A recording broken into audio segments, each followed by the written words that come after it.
Hello, everyone. I'm just going to wait a second while people get situated and join from the waiting room. Thank you all for joining us for today's session of PA on codes and regulations. As usual, I'm just going to go over a few housekeeping reminders before we get started. So please only unmute when called on by a moderator. You may also leave questions in the chat box and we'll keep track. Please keep questions relevant to the topic at hand, and do not ask questions or share information that would violate NCARB's ARE candidate agreement. And of course, AIA California strongly encourages candidates to be constructive in their comments and questions to the presenter and to one another to ensure that we have a session that is productive and an environment that is a positive learning experience for everyone. So I do, before we get started, want to give a huge shout out to these 6 folks who have recently passed exams. Congratulations, everyone. It's always exciting to see who is passing. And so just remember that every exam is a milestone worth remembering. If you have passed something in between registering for this and today, please drop it in chat. And if you actually are registered for PA and that's why you're attending these sessions, maybe also drop that in chat. It's always good to know who is actively preparing for an exam. So today we are very happy to have Kevin Grendling joining us again from Prep ARE. It's always exciting to have a returning host, especially someone from a great program such as that. Thank you, Kevin. Why don't you introduce yourself a little bit more? Yeah, sure. Hi. So my name is Kevin Grendling. I've been in the ARE sphere for, I guess, a little over 10 years now. First licensed in 2016. My practice, or I guess I should say my career experience has sort of spanned all sorts of different practice areas, including, everything from healthcare to hospitality, casinos, single family residential, commercial, retail, and anything in between, even condos and high density housing and schools. So I've got a lot of experience in a lot of different arenas that I think brings kind of an interesting perspective to the ARE space, one that a lot of people grapple with, especially those of us who sort of have a predominant amount of experience in a particular practice area. So I'm happy to be here with AIA California and kind of working through some of the questions you're going to have on your ARE journey, being a resource for you. My ARE background, so Prep ARE is a relatively new product. We hit the market about a year ago. But if you're familiar with Pluralsight or any of my other products that are out there, those are the products that I've kind of developed before Prep ARE and before my partnership with AIA in East Bay. So lots of great resources, and I think I come from a pretty wide background, so feel free to ask questions throughout the presentation, whether it's specifically on this topic or about your ARE journey. I'm happy to be a resource from all fronts. Ashley, should I jump right in? Go ahead. It's all yours. Okay, great. So today we're going to start off talking about codes and regulations for the programming and analysis exam. I'm definitely on the record here and there talking about how programming and analysis is actually my least favorite ARE exam.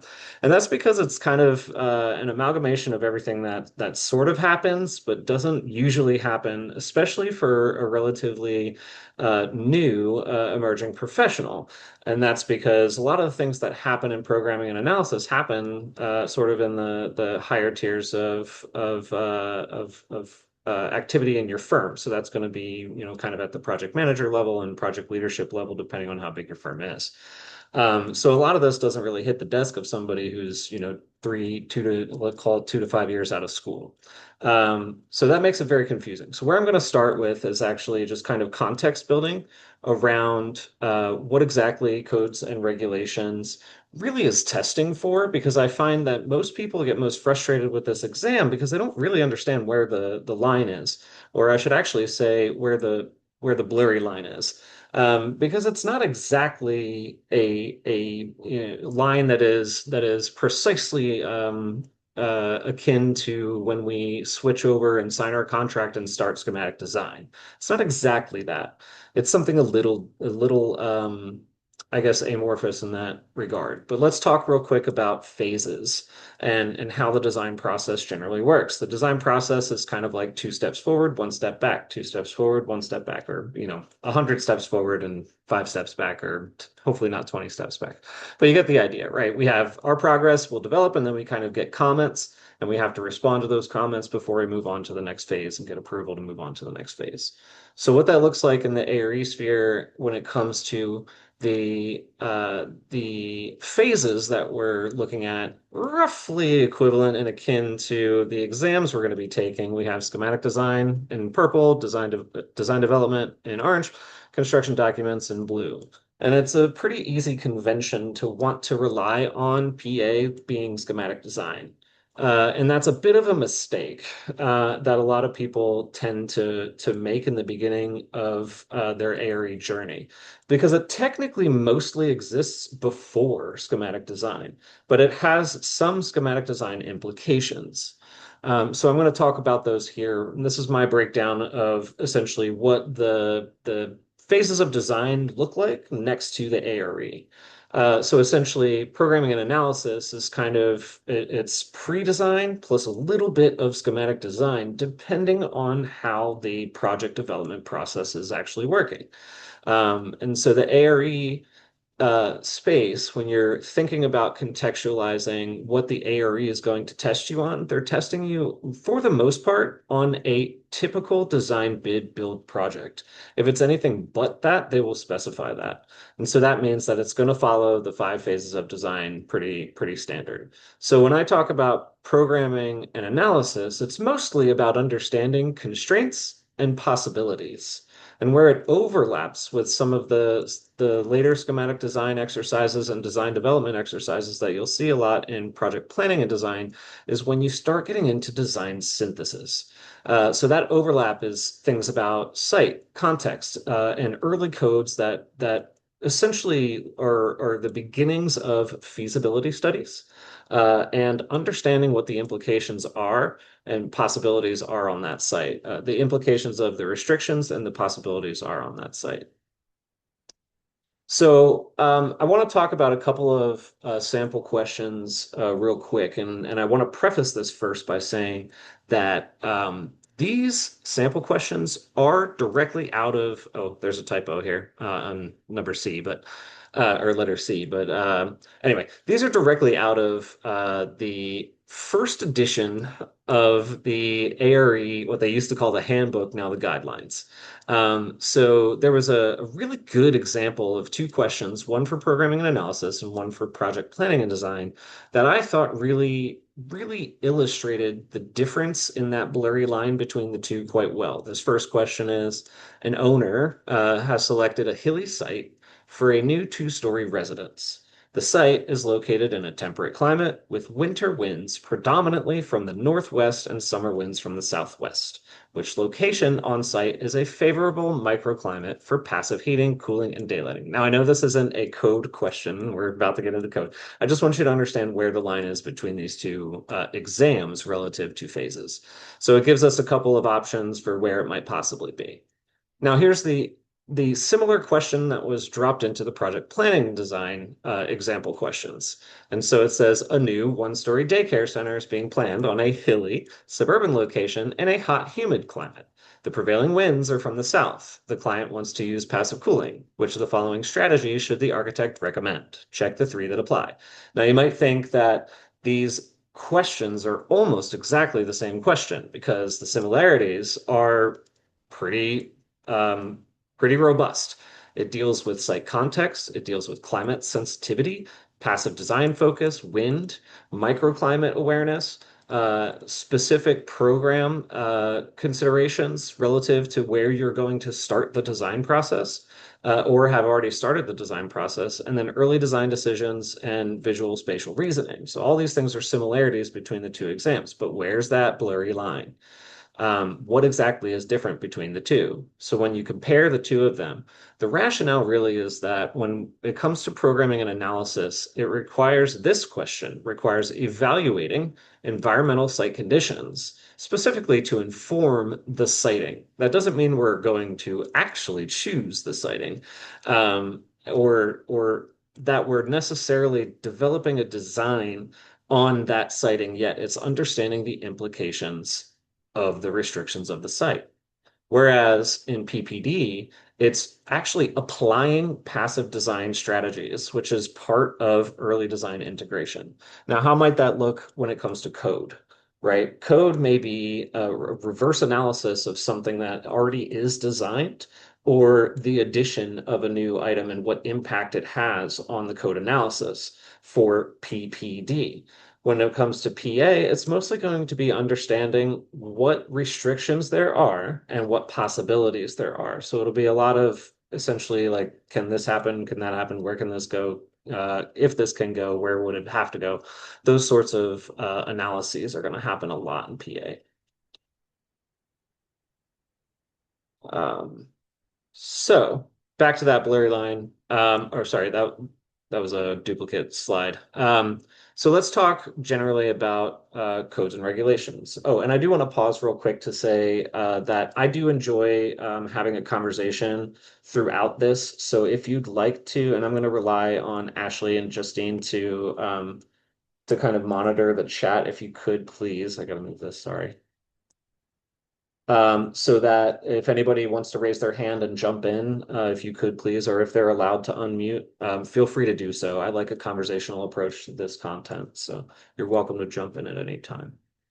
Um, so that said, kind of contextualizing what programming and analysis is related to codes and regulations, I just want to make sure you understand the impact of it. Is codes and regulations the biggest part of programming and analysis? No, not by any means. It's roughly around 20%.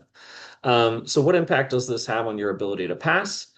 It definitely can make or break your ability to pass if you happen to have too much of an understanding of later detail codes and not so much of an understanding of code analysis and essentially like doing initial code reviews in the earliest stages of a project. So it's a skill set you'd want to practice because it is 20% of the exam.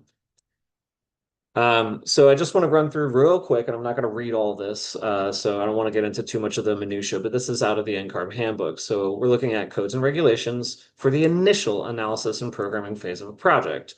When it comes to our first objectives, these lines here, right under the objective 2.1, is the most important line that we're concerned with.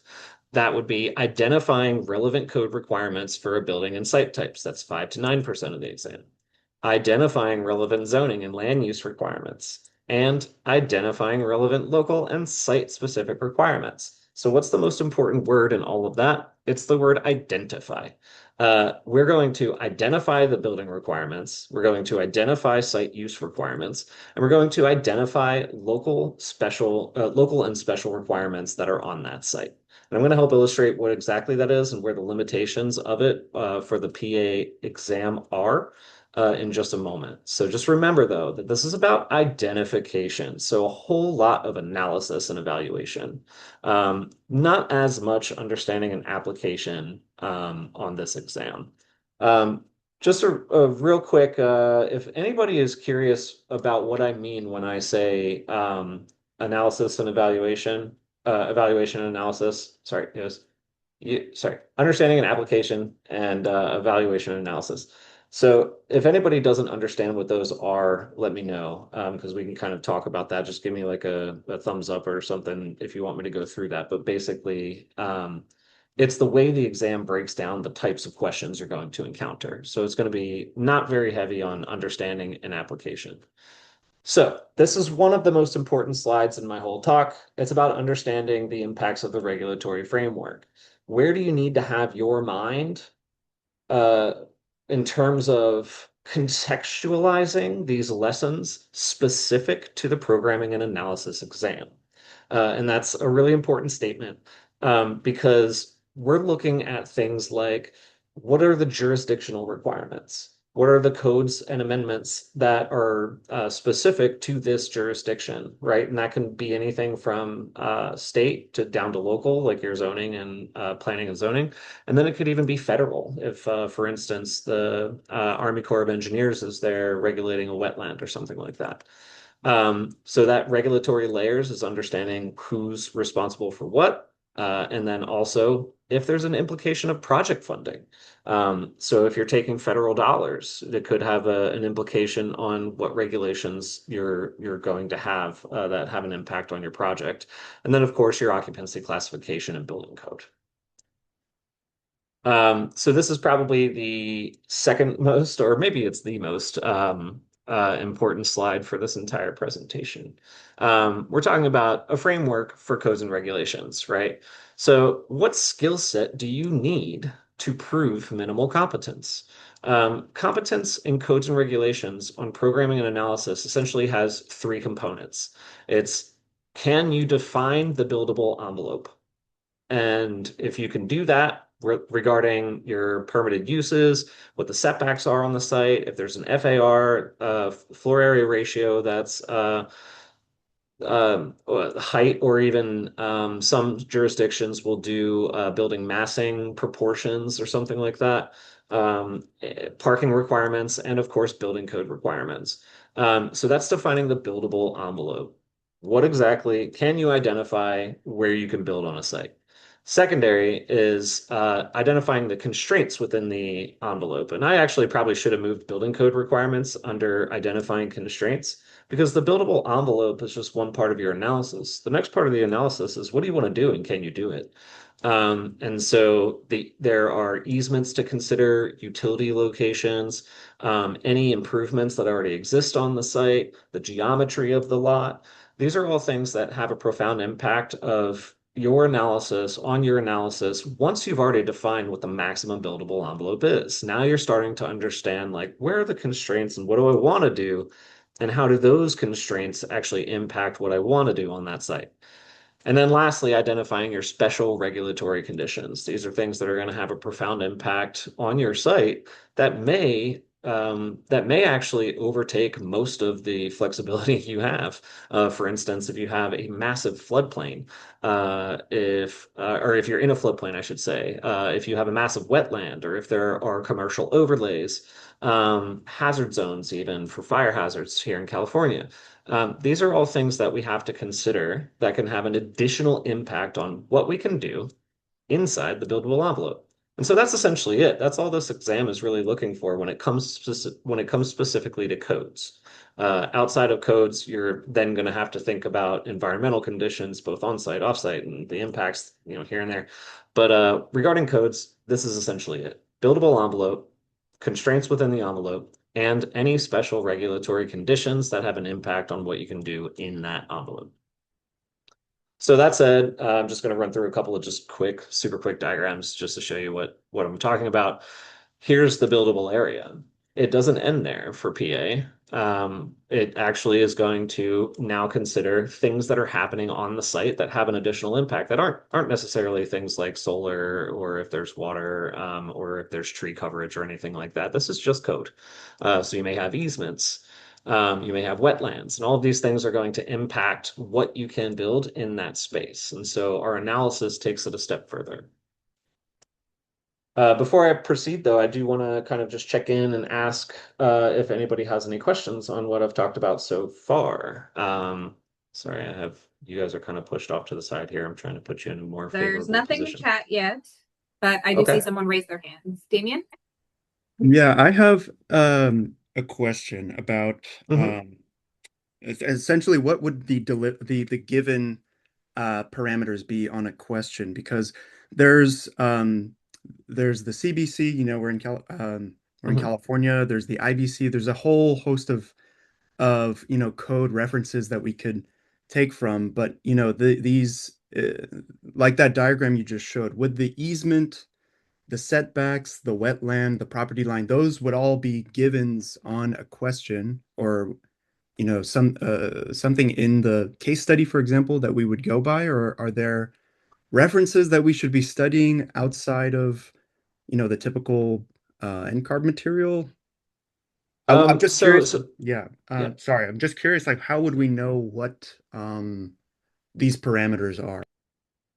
That's a very good question. What I'm trying to do is build a framework of if you're only studying for this exam, where you can stop studying, which is pretty tough, especially on this exam. This one's a bit of a quagmire. Um, so let me try explaining it this way. Um, there's almost no limit to the types of resources that you would want to study for this exam. And that means basically any regulatory body, anything that could have an impact on what you can do on a site is something you're interested in. So definitely understand your building codes. So that means like everything from I guess like your floor area, building height, any additional height and floor area calculations you can get, sprinkler, non-sprinkler, all these things that essentially give us the mass of a building on the building code side is what we would want to understand for this. When it comes to planning and zoning, you need to understand what is a setback, how are easements treated. Can you not build anything in an easement, or can you just not build any capital improvements that are, vertical, like buildings? Or where to find it in the code. And so that's where it gets a little sticky with programming and analysis, is because I don't know what jurisdiction you're in, but they're all terribly different.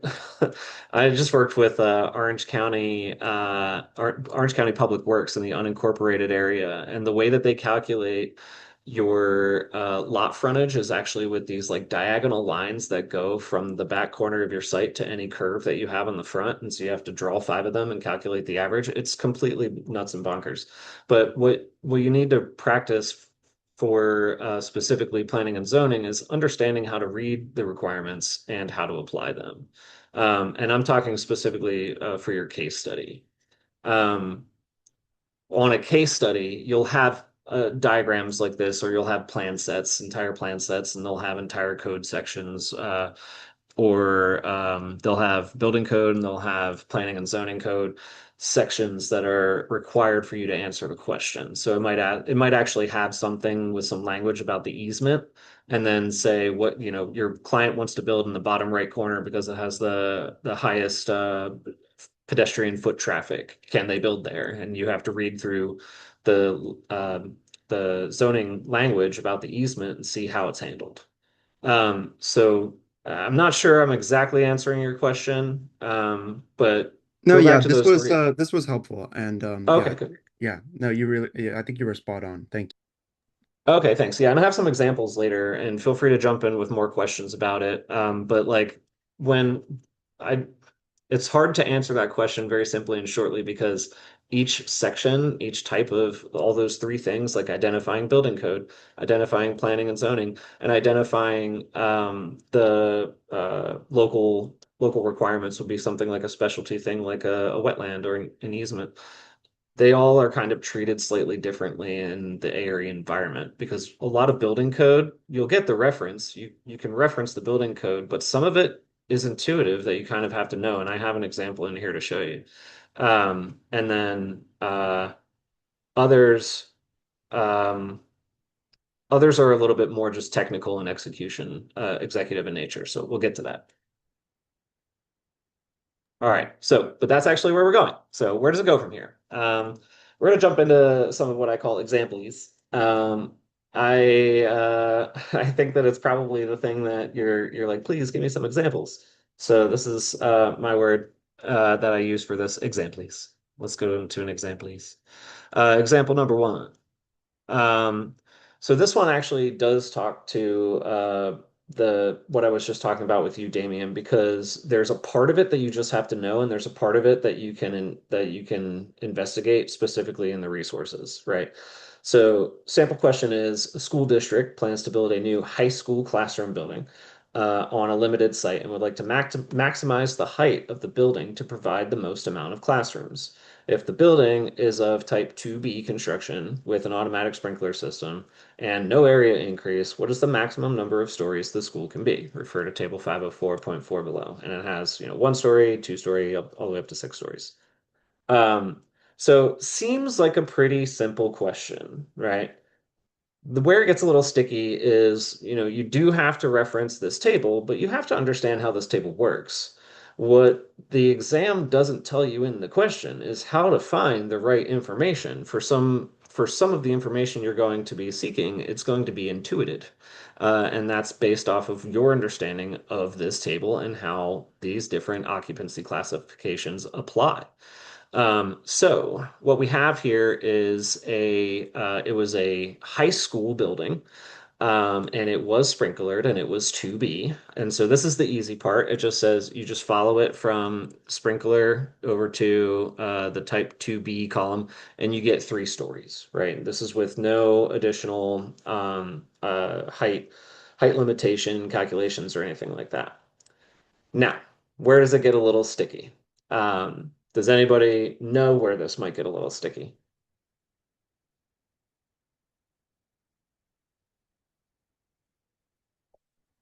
All right, hearing There none. might be there might be Go. there might be a restriction locally on the height of a building in that city limit Yes. or county limit. Yeah, absolutely. So in this question, though, it did not specify anything related. It was just asking based on the building code. So if one thing to know about the ARE is that they'll only test one skill set at a time. That's actually an item rule that they have. So it's not supposed to ask you to do anything that takes like 3 steps through 3 different skill sets to get to it. Now, that doesn't mean that planning and zoning and building can't be the same skill set because they essentially are. And you're right, Eric. But most likely the question will point you to that analysis of the 2 things if it's going to ask you about that. But what I wanted to point out, oh, sorry, Eric, did you want to jump in again? No. Oh, okay. All right. Sorry, I heard you. Thank you. All right. So essentially, this one's going to be 3 stories. But what happens if it's a college classroom? If it's a college classroom, it's not an E occupancy, it's a B occupancy.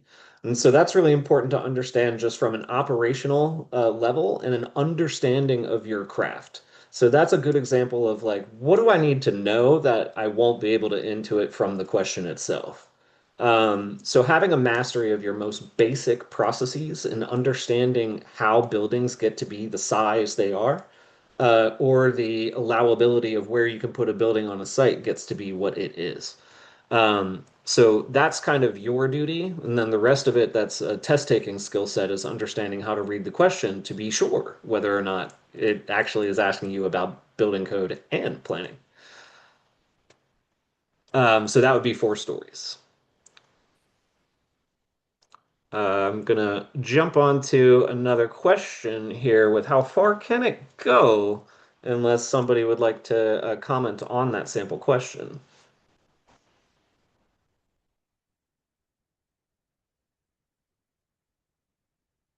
Okay, well, let's dig into it then. So that's kind of a sort of what I wanted to start with, an example question that looks basic, feels basic, but communicates like what do I need to know in the background of my mind, and then what can I rely on just analyzing on the exam on the item.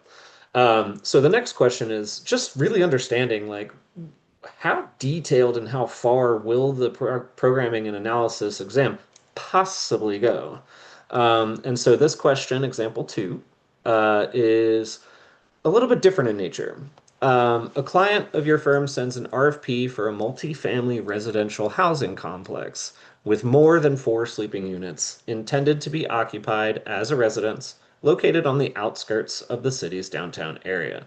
The project is in an underserved area and is financed using both private and public funding. Based on this information, which conclusion should be drawn? The answer options are: the project will require commercial overlay for public programs at the street frontage. The project will require type B accessible units. The project will not be allowed any private commercial use. Or the project must provide ADA retrofits in the adjacent public right-of-way if retrofit is required. Does anybody have any idea what would be the correct answer for this one?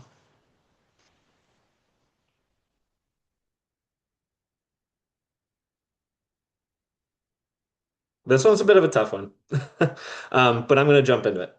So The correct answer here is going to be the project will require type B accessible units. This one is a little bit difficult because you may question, what exactly is going to be triggered and how far is this thing actually going?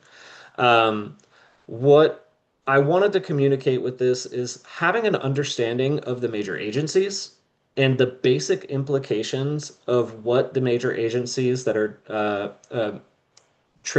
sorry, having an understanding of the triggers that major agencies have on certain elements of a project, uh, and what the implications are of their addition to the project, I guess is kind of the best way to say that. So, in the question, what you should be practicing is looking at key terms, seeking out key terms that define what the potential correct answer is. In this case, you do want to know it's an RFP, multifamily residential housing, four or more sleeping units, and it is a residence, it's not transient. And the downtown area is not really all that relevant.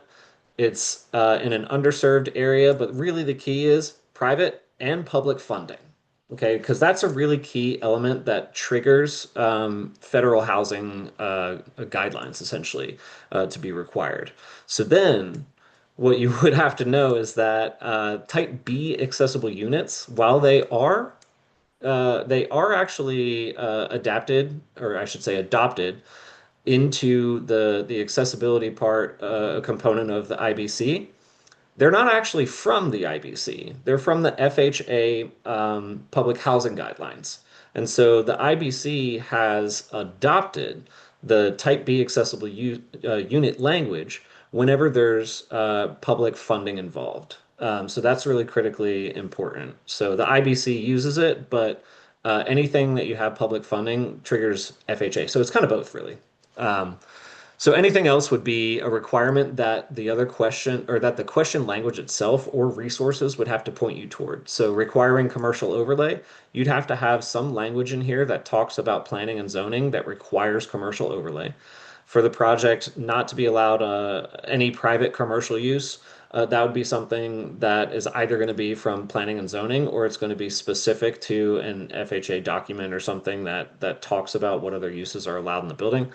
Um, but there is none that I'm aware of. And then the project must provide ADA retrofits in the adjacent public right of way if retrofit is required. This is really important because it's not an ADA requirement per se. It's not in the ADA, it's FHA and it's IBC. So this is a great example, I think, of the kind of depth of detail where a question might go without actually asking you to design the building, right? And that's really important because what you see here is that the answer options are just about what can we do?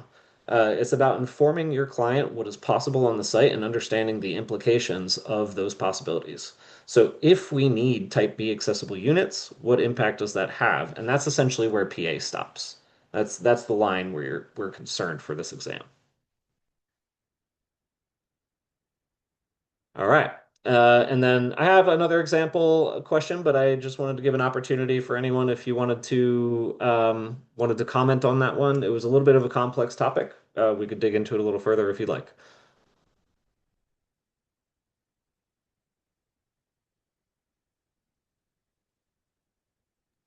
I have someone Okay. saying FHA question mark.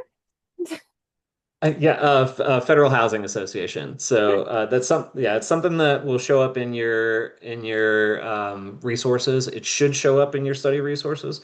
Is to understand just a very basic understanding of what the FHA is and which things, which essentially is just public funding. FHA is not interested in anything that isn't being built with public dollars. So that triggers it. And then there are certain requirements for it too. For instance, like New York City, the FHA requirements for high density housing, whenever there's public funding being used, and I think the other qualifying language is, and there's low income housing. The requirements for clearances in the kitchen are more stringent than ADA and more stringent than the building code. So that's like you're probably not going to get there with this exam. Maybe that'll pop up on PDD, or sorry, PPD. But the only thing you really need to know on FHA for programming and analysis is that it may have an impact on the types of units or something like that. It doesn't really do anything for building size. It's just what units, kitchen size, stuff like that. But it's worth a look. All right, moving on to the next one. So let's jump into a question that actually more accurately represents what you're likely to encounter. And this is a really important delineation. So I kind of showed you like something that appears like it's on the more straightforward side of, oh yeah, there's this table. You find the figure on this table and you go. But gave you some insight on the background understanding of how that table works for what you need to know. And then I also showed you what like where it could possibly get to the very breaking edge of where this exam might test me. But I do want to kind of settle you back down into understanding what exactly you're likely to encounter. What are most questions going to look and feel like? And this is really important because as you prepare for the exam, you should be preparing for kind of the average type question. Um, could you challenge yourself a little bit harder with more complex questions? Sure, if that's something that you value, but I don't think that one has to. So the questions you should really be looking forward to and preparing as you're reading and thinking about your readings in terms of what it might look like on the exam, it's going to look a little more like this. Example 3. Developer wants one full floor of general office, business occupancy for a new tenant improvement. A little bit different than a full building. This one's from a tenant improvement perspective. The tenant staffing plan shows 80 staff on that floor with a typical open office plus support rooms, copies, pantries, huddle rooms, counted in the gross business area. Using IBC 2024 table 1004.5, what minimum gross floor area should the architect program for this tenant floor to satisfy the occupant load basis? So this one has 3 possible answers. For those of you who maybe don't know or possibly looked at some old information in terms of what the ARE looks like if you haven't sat for an exam yet, quantitative fill in the blank is no longer a thing. They've removed that, and now quantitative fill in the blank is a multiple choice option. So you'll be able to pick from a multiple choice, even if you have to do the calculation. So with this question, we are doing the calculation, and we need to understand how IBC table 1004.5 works, essentially. It's the maximum floor area allowances per occupant. And so this is going to be determined when it comes to tenant spaces. What we're mostly concerned about is exiting. Um, and so when we're talking about exiting, we're looking at the occupant load factor. We have, in this case, it's going to be business areas, and it's not concentrated. So we're using 150 gross square feet, right? So we just reverse engineer that in this question to understand table 1004.5, because it's 150 gross square feet per occupant for business areas, right? So what do we generally understand this client needs for their space? That's going to be 80 occupants times 150 square foot per person, 12,000 square feet. Is that a usual use of that formula? Not really. But could it be a way that they ask you to analyze? It absolutely could. So that one's going to wind up being, it's supposed to show bold here, but it's 12,000 square feet. So um, questions like this are going to be a little bit more aligned with what they'll ask you for. They may, to give you another example, of these simple calculations, it may show, kind of the floor area ratio, the buildable area, like back in this diagram over here, give you dimensions for that buildable area, and ask you to calculate how big of a building can you build with a floor area ratio of 3.0, for instance, and a maximum building height of 3 stories, right? So these are the types of questions that you'll be encountering for the most part on the PA exam. What other questions do you have about the example questions? I'll go back to that question. Go here. Go here. Okay. Well, I wanted to leave some time open for kind of just general discussion because I imagine showing 3 widely different example questions on such a vast amount of topics is almost impossible to give you a full picture. So what I tried to do was show you where the limits are and show you where the average is, so that you can kind of understand and contextualize your readings in a way that's going to be helpful for you as you progress in preparing for the exam. So I totally understand that programming and analysis has a super wide range of possible topics that it can draw from. So if you have other questions about how might this subject matter look, we can certainly talk about that, or how I'm to see handle. Yes. oh, I'm seeing a few coming in. Sorry, I didn't mean to cut you off Okay, there. great. Yeah, yeah, no, that's okay. Perfect. Let's get Are conversational. these IDC tables typically provided in the exam? So on case studies, absolutely. On any question that requires you to look through a table, yes, it will show you it as an example. That's another item rule set for, and I'm going to stop sharing so I can look at you all. Uh, where's my bar? Okay. All right. So yes, so there's a set of rules that NCARB published early on, and I don't think that they actually publish it as outright anymore. They have some implications, or not implications. They have some uh, uh, publication in the early part of the guideline now that kind of speaks to this, but it doesn't quite have all the rule sets in it. One of the rule sets is that anything you need to answer the question will be provided in the question, right? And that means it's either going to be an example, like a diagram or a resource, or it's going to be described in the text. Something to note about that is that if there's going to be a graphic that's included with your question, the rule sets state that you have to use that to answer the question. So no question can be approved by NCARB with an attachment, whether it's a diagram or a table, that does not use that item to answer the question. So I answered the reverse of your question there too. But yeah, so the any table that's provided will will be required to answer that question. Perfect. And that answers the second question of will we need to memorize them? Uh, Oh yeah, no. and then But I do yeah, want go to ahead. reiterate though, if I could real quick, Ashley, the first example question that I gave is really important to understand, and it's not necessarily that that's where like memory. All right, so let me go back into this a little bit. The progression of ARE 4.0 to ARE 5.0 has really moved in the direction of being mostly akin to what we do in our profession. Um, but they obviously can't capture like the full breadth of the analysis that we have to do to arrive at a conclusion or solve a problem. And so what they've done is kind of put it down into like variables in the question and that you have to like sift through to find like what action should I take essentially.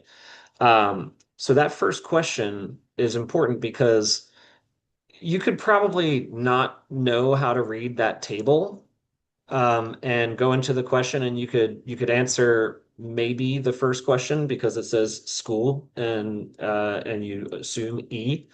But if you don't have a working knowledge, just kind of like in the background of your memory of what the occupancy classifications, building occupancies are, then that's going to be more difficult for you to find the right answer or intuit the right answer for some of the more sort of foundational skill sets that might not necessarily be just reading off a table.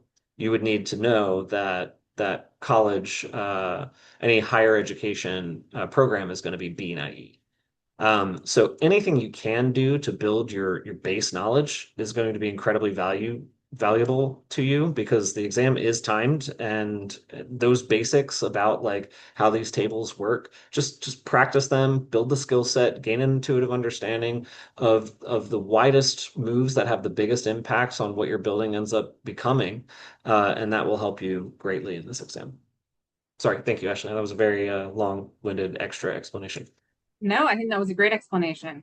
There are two questions related to, I think it was your first example question about the high Mhm. school. Um, Mhm. they're a little confused on why it was 4 stories instead of 3. Yeah, great. That is a great question. So I think I reiterated it just now, but higher education is actually classified as a business occupancy because it's not regulated by state guidelines. And the state, uh, the state has, all right, let me kind of go back into like codes and ARI. This is just in general. Um, so on the area, you have to understand that the IBC is what we're being tested to. And I imagine since this is AIA California, most of us work with CBC. Throw CBC out the window. It's an adaptation of IBC. They're not that different. I mean, the accessibility chapters are very, very different. I see Eric laughing at that one. But they're not that different in anything else but the accessibility stuff, which makes it very difficult for people here in California. But when it comes to your building size, how many stories, floor area, all of that stuff is roughly the same. And so, especially on the programming and analysis exam, the IBC and the CBC are very aligned. Now, what is CBC? CBC is an adoption of the IBC. So that's really important to understand because all of our state codes go back to the IBC. And so this is kind of the IBC is actually a model code that is created for states to either adopt, adapt, or they can use as a model, I think, to like re I forget the word I use in my courses for that, but you can adopt it, you can adapt it, or you can basically use it as a framework for your own at the state level. So this is all state stuff. So when it comes to educational programs, you have to understand where the money is coming from, right? Is the state paying for it? Because then it's going to be an educational occupancy, and or essentially. But when it gets to the higher education level, they classify that as a business occupancy, especially for private institutions. That sounds like okay. One person had mentioned that maybe you had meant to list it as a college versus a high school. Was is Yeah, that so yes, actually, yes, thank you. I did not rewrite the question when I went to the next example of, yeah, let me go back to that. Actually, I'll just kind of show you that. I think that's where the question is coming in is like Right. high school Got versus it. college, and then whether uh, it should be three Got it. story Okay. versus four based on that. I will share again just to make sure that this is excruciatingly clear. Thank you. So yeah, this first example was showing the E occupancy and it's at 3 stories. When I Mhm. switched it over to this one, I didn't I see. rewrite the question. I just was explaining that if it's higher education, it actually switches to a B occupancy and therefore it's 4 stories. That makes sense. Thank you. Okay, great. Um, And Yeah. then Eric, did you want to ask a question? No, go ahead. There's just a question of when code sections are provided in case studies, sometimes it's hard to navigate the correct code section and find the information you need. Would you recommend being familiar with some of the important sections and which ones would you suggest? Great question. Yeah, so this comes down to like exam management, and it's a balance. My advice changes based off of how much experience you have with these things. So if you have very little experience, I would say spend a ton of time doing project code analyses. Like pull out some schematic design documents, look at the initial program and initial information that was given to your firm for a project that you did 5, 10 years ago, and go through the process of analyzing what the limitations are on the site. What does the jurisdiction say at the local level in terms of planning and zoning? What does the building code say? What are you allowed to build? How do you get the sprinkler increase, so on and so forth? Practice that. Because the more you know, I mean, obviously, just logistically speaking, the more you can just know by memory, the faster you're going to be at the exam, and you can spend more time on questions that are challenging you more. But if you have a lot of experience with it, I would say focus on the areas that you like practice areas that you don't know very well. So if you do most of your work in commercial interiors, you probably want to spend some time looking at how to do core and shell structures to understand what the massing of a building is, or what is it like doing a store? Like, how do you plot out how much um, how big of a storage facility you can do when you're doing high hazard storage, right? Like those are skill sets that the more you do them, the more you kind of understand intuitively where to go for what. And it's less confusing when you have like if you just know what S1 and S2 is just intuitively because you've done a project or two, that's going to help you tremendously just on the logistical side. Okay, thank you. Eric, did you have a question? Yeah, I just wanted to. So, question 1 and question 3, I think were pretty straightforward. All right. Mm. Question 2 threw me off. Like, Yeah. I'm just jumping into this. Yeah. In it for quite a while, but now I'm going to Yeah. force myself to take the test because it's got to happen. Great. Awesome, But man. I've been living in CBC right for 26 years. I've been living in Yeah. CBC, and so in CBC in that example, like 10%, I think, multifamily housing or medium density housing is 10% the minimum requirement for ADA, and so that Hmm. question did throw me off. So Hmm. knowing that I have to, and regardless of where the funding is coming from, whether it's that's why that threw me off. Regardless of where the funding is coming from, I'm required to have a certain number. I think it's 10% ADA Hmm. adaptable or built specifically with ADA requirements. So, Hmm. having lived in CBC for so long, what would be a good guide for? Is there a graph or is there some literature out there that's going to show me those overlaps between the two that so I won't get so confused with a question when it happens uh, when I'm taking So, the test? um, not that I can think of, and not precisely, because unfortunately, we have to consider all of the requirements. So we have to understand IBC, we have to understand FHA, we have to understand if for some reason some other agency has some say over what we do, or like HUD, for instance. Uh, so kind of no, unfortunately, Eric, I'm sorry. But like what I would advise though is and I'll look for it because that's a great question and I'll look for if that's a resource. But what I would advise though is it sounds like this is your industry. This is what you have done over the years working in this practice area with housing. If that's the case, I would first advise you to maybe have like an information interview with somebody outside of our jurisdiction, particularly one that does work with IBC, and get an understanding of what their first steps are. Because when they're doing the initial code, specifically for programming and analysis, when they're doing the initial code analysis, one of the things that they probably look at immediately is where's the funding coming from? What agencies are tapped into this, and what are the requirements for those agencies? What you can do, if you can't do that, I mean, if you can do that, great. But also, what you should do is just go to the IBC, pull the FHA documents, grab a project or two that you've done in the last 5 or 10 years, and just do the code analysis again. You could do, 3 or 5 of them in the next 1 or 2 days, probably, and just understand just by reading through what the implications are of what's being triggered.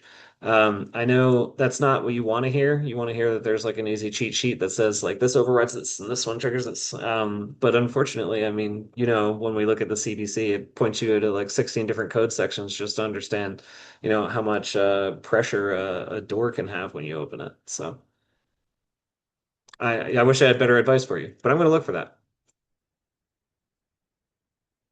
Do we have other questions? Ryan is raising his hand. All Hi, yeah. right.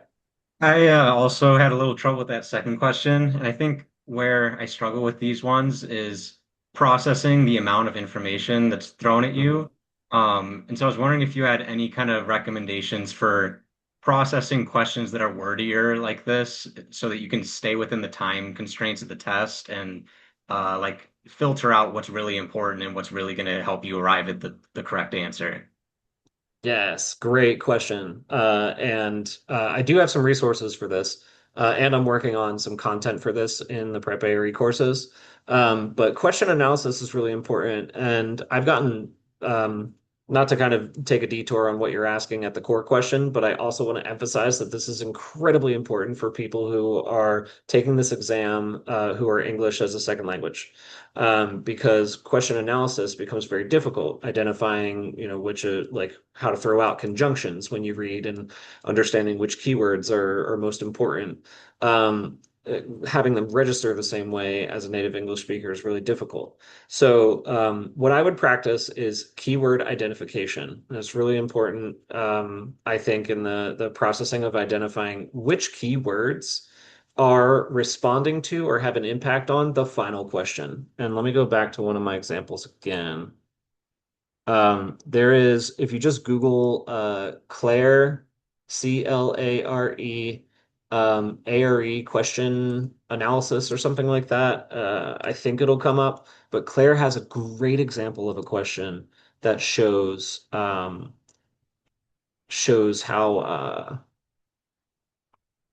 shows essentially like a great way of understanding like these 5 words are the words that matter most. So let me get to my question. All right. Let's use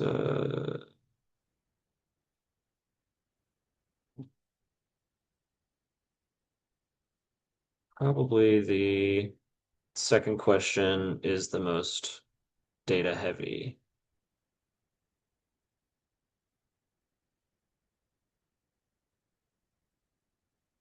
Okay, so I'm gonna pop this up.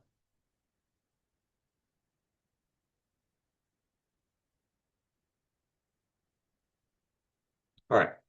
So the question is not a very long question, but it's a very dense question. Client of your firm sends an RFP, multifamily residential housing, for a multifamily residential complex with more than 4 sleeping units intended to be occupied as a residence, located on the outskirts of the city's downtown area.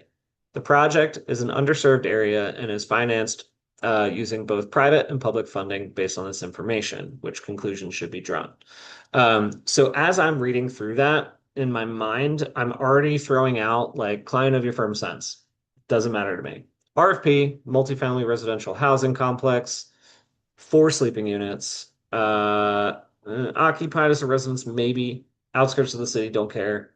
Project is an underserved area, but I know that it's private and public funding. That's what I want. Private and public funding specifically, because it's the only thing that has triggers.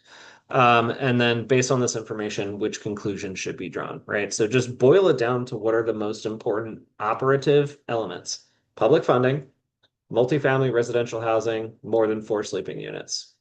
And it's a residence, non-transient. Those are the only 4 pieces of this question that matter.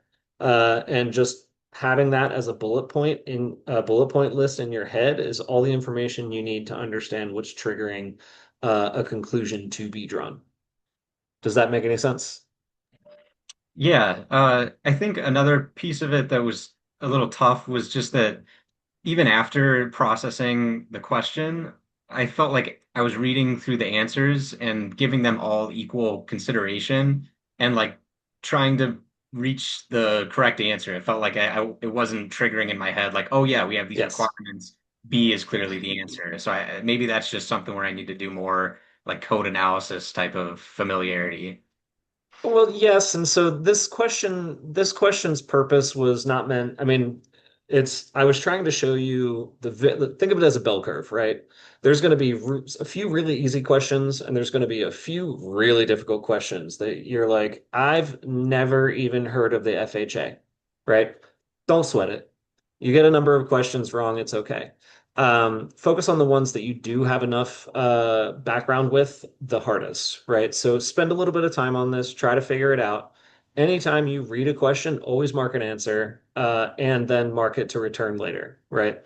So if you don't have any experience in this thing, you probably should just not sweat this question so much. Pick something that feels reasonable and largely move on unless you find yourself with extra time, then you can really dig down and think about it. Um, but that said, this question, when I pulled it, it was meant to show you how essentially the farthest part of the bell curve for how out there and maybe unfamiliar a subject matter a question could be on this exam. So I was trying to show you the end of that bell curve in a way that most people in this room probably would not be able to find the right answer with confidence.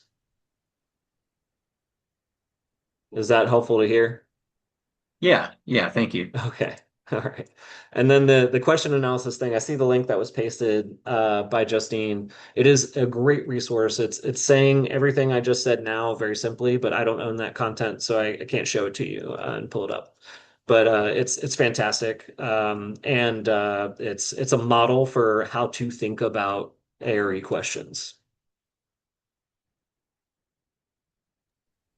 All Any other right. questions?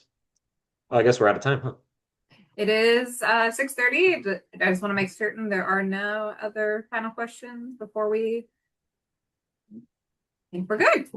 All right. Okay, great. Well, thank you. And I Go do ahead. just want to say also that I'm reachable and active on, I don't know how many of you have heard of Prep ARE, but it's the product that I partnered with AIA and East Bay on, and it's gaining traction, and we're trying to build a community that I'm as active in. Oh, thank you. Somebody complimented my shirt. That's two today. But I'm very active in the community, and I try to be as active as possible, responding to your questions, and so it's